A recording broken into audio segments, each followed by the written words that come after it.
TDS TDS एक ऐसा important subject है इनकम टैक्स एक्ट के तहत, इसको समझना हर एक टैक्स पेयर, हर एक प्रैक्टिशनर और हर एक व्यवसायी के लिए बहुत ही आवश्यक है। फ्रेंड्स, मेरा नाम उमेश चौरसिया है। आज आप लोगों के बीच में मैं टीडीएस के बारे में जानकारी लेकर आया हूँ। आशा करते हैं कि आप इस जानकारी को पसंद करेंगे तो लाइक भी करेंगे, शेयर भी करेंगे और मेरे चैनल को सब्सक्राइब करें ताकि हमें मोटिवेशन मिलता रहे नए नए वीडियो बनाने के लिए। तो सबसे पहले टीडीएस ये क्या होता है इसके बारे में हम समझेंगे। TDS deducted by the payer for using सब kinds of services by the paying. जैसे हम किसी को सैलरी देते हैं, किसी से कॉन्ट्रैक्ट का सर्विस कराते हैं और तमाम तरह के जो भी आजकल इंटरेस्ट पेमेंट होता है बैंक द्वारा, तो उस पर भी टीडीएस काटा जाता है। तो टीडीएस एक ऐसा डिडक्शन होता है जिससे हम उस पे पेई के पैन पे काटते हैं। अगर पैन नहीं है तो उसका higher rate of TDS deduct किया जाता है। टीडीएस रेट, टैक्स रेट के बारे में हम फिर आगे कोई वीडियो बनाएंगे जिसमें आप लोगों को क्लियरली उसमें सारी चीज़ें बताएंगे। तो TDS is deducted by the payer for using some kinds of services by the payee. TDS is deducted at the time of credit of payment whichever earlier. तो इस बात को ध्यान रखने वाले कि TDS तब डिडक्ट करना है, ये नहीं कि जब हम पेमेंट करने जा रहे हैं। अगर TDS को हम अपने बुक्स में रिकॉर्ड कर रहे हैं, उस पेमेंट को रिकॉर्ड कर रहे हैं, उसके बिल को रिकॉर्ड कर रहे हैं, तभी हम TDS उसका प्रोविजन कर लेना है। ठीक है, तो ये आप आशा करते हैं इस बात को आप लोग समझ गए हैं। नेक्स्ट स्लाइड पे चलते हैं। नेक्स्ट स्लाइड ये है कि टीडीएस डिडक्शन एंड पेमेंट कब करना है, टीडीएस का पेमेंट और डिडक्शन कब करना है।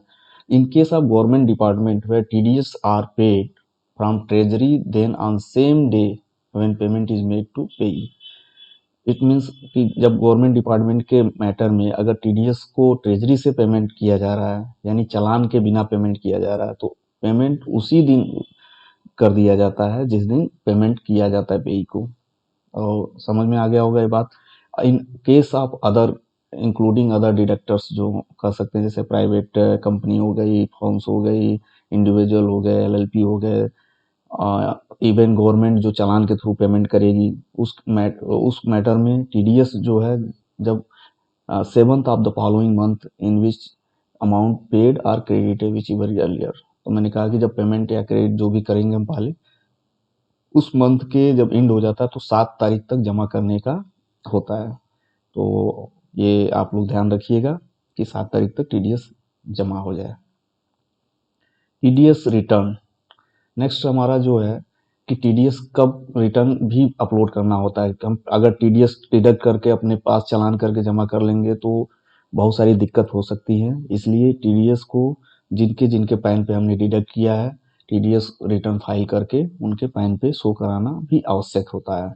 तो जैसे हमने टेबल में बनाया, क्वार्टर जून अगर होता है तो उसकी जो लास्ट डेट होती है रिटर्न डेट की, चाहे गवर्नमेंट हो चाहे प्राइवेट कोई भी एसएससी हो, तो 31 जुलाई होता है। सितंबर क्वार्टर एंड का जो होता है 31 अक्टूबर होता है।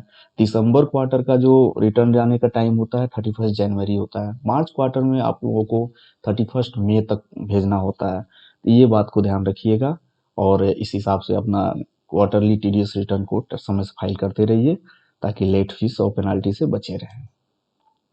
Penalty for non deposit of TDS and non furnishing of return. ये देखिए, टीडीएस का जो है, अगर हम टीडीएस डिडक्ट कर लेते हैं, उसको गवर्नमेंट वो जमा नहीं करते हैं तो उस पर ब्याज तो लगता ही लगता है 1.5% पर मंथ के हिसाब से। उसके अलावा जो है 3 मंथ से लेके 7 साल तक की सजा हो सकती है, धारा 276 बी आप आयकर एक्ट के तहत। तो ये भी आप लोग बिल्कुल ध्यान रखिएगा कि टीडीएस किसी का भी डिडक्ट करें उसको समय से जरूर जमा कराएं चालान के थ्रू, और उसका रिटर्न भी दाखिल कराएं जो ऊपर वाले टेबल में हमने समय बता दिया है। If after deposit of TDS the return are not furnished within due dates, then penalty of ₹200 per day subject to limit of TDS deducted shall be levied। इसका मतलब ये है कि अगर आप ड्यू डेट तक अपना टीडीएस रिटर्न नहीं दाखिल करते हैं तो टीडीएस रिटर्न से ड्यू डेट ओवर होने के बाद 200 पर डे आपके ऊपर पेनाल्टी लगनी शुरू हो जाएगी, जिसमें जितना टीडीएस आपने काटा हुआ कम से कम उतना मैक्सिमम लिमिट होता है इसका। तो इस बात का आप लोग ध्यान रखिए कि टीडीएस बहुत ही इम्पोर्टेंट एस्पेक्ट है इनकम टैक्स का, और इस पे बिल्कुल ध्यान देने वाली चीज़ है कि कभी भी इसके कंप्लायंसेस में लापरवाही न बरतें। तो दोस्तों आशा करते हैं कि आप लोगों को वीडियो पसंद आया हो। पसंद आया तो कृपया लाइक करें, शेयर करें, सब्सक्राइब करें। धन्यवाद।